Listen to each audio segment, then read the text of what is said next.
Do you watch baseball? Do you get away from it? What have you been doing the last few days? We've been practicing. Well, I know that. We've been inter-squadding, and we haven't been in this situation a lot, but I think the best thing you can do is just hope that you're going to have an answer like this today and just keep practicing. We inter-squadded on Friday and Saturday and threw the guys that needed to throw, and certainly you need those at bats. Probably the biggest fear is you get good news like this today and you're not prepared.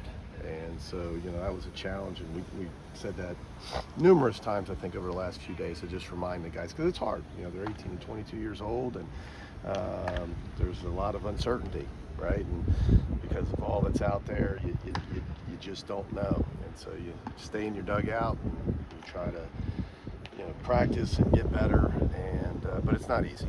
And that's certainly, and the truth is, even when you're in, it's not easy. I mean, it's a time of year where they just want to play, and it's hard to practice. It's hard to accomplish things, I think, when you're not. But I'm proud of the guys. They hung in there and had a good weekend. And but I think me personally, yeah. I mean, you look. I mean, this is what we do, right? Mm-hmm. This is how you make your living, and so you try to follow it, but probably not as much as everybody else, because it's exhausting. To continue to look, and as teams, as they say, the bubble shrinks. You get frustrated at teams that you don't even know, you've never seen before. But at the end of the day,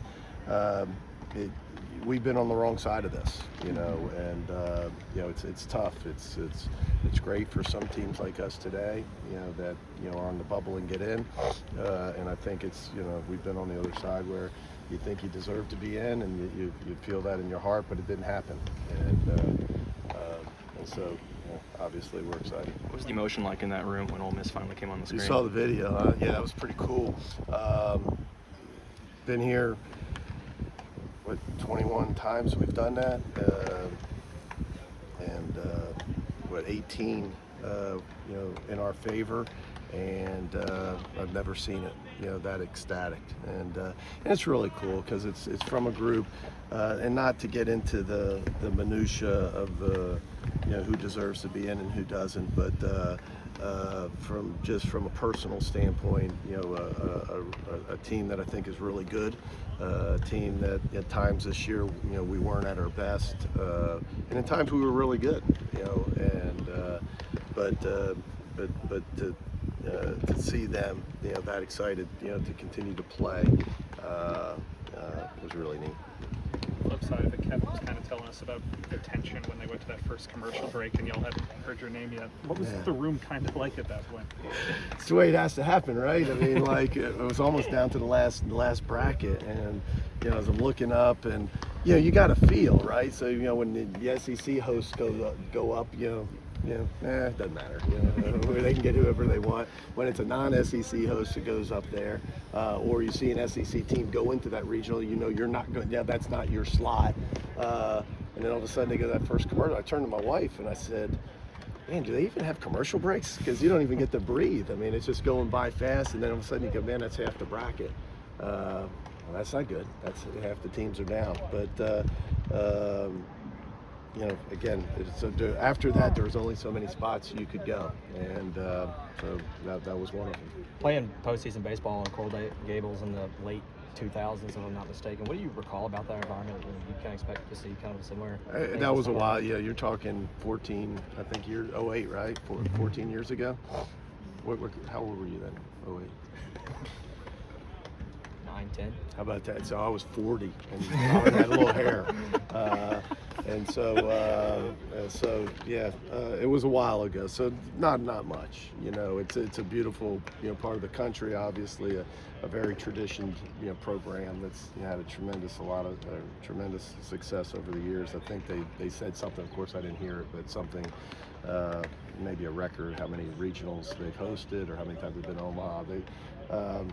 Again, I don't remember much about it, but I know, because I have a son in the ACC. I know they won the ACC and they're really good.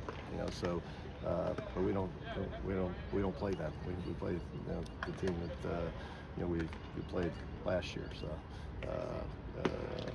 think we need to focus on Arizona. How much carryover is there? Do you have any idea yet with Arizona's roster? or No, anything and from last year? just again, you don't know, and you have no idea, and you're just looking for your name to pop up. I know they've had a really good year, and as much as probably you guys following college baseball, I know their catcher had another tremendous year, like he had last year. But don't know much about them. They had a really good year. Dylan and Hunter pitched in a lot of big situations this year, but going into their first postseason, it's just kind of where do you see them at right now, and kind of what is the emphasis for them learning to do this for the first time? I don't know if there's an emphasis. I think it's nothing. It's not a big secret. You want them to just perform like they're capable of performing. Put yourself in that mindset. And one of the good things about playing in our league is that I think it prepares you more than any other conference. Because of the environments that you play in, the competition that you play.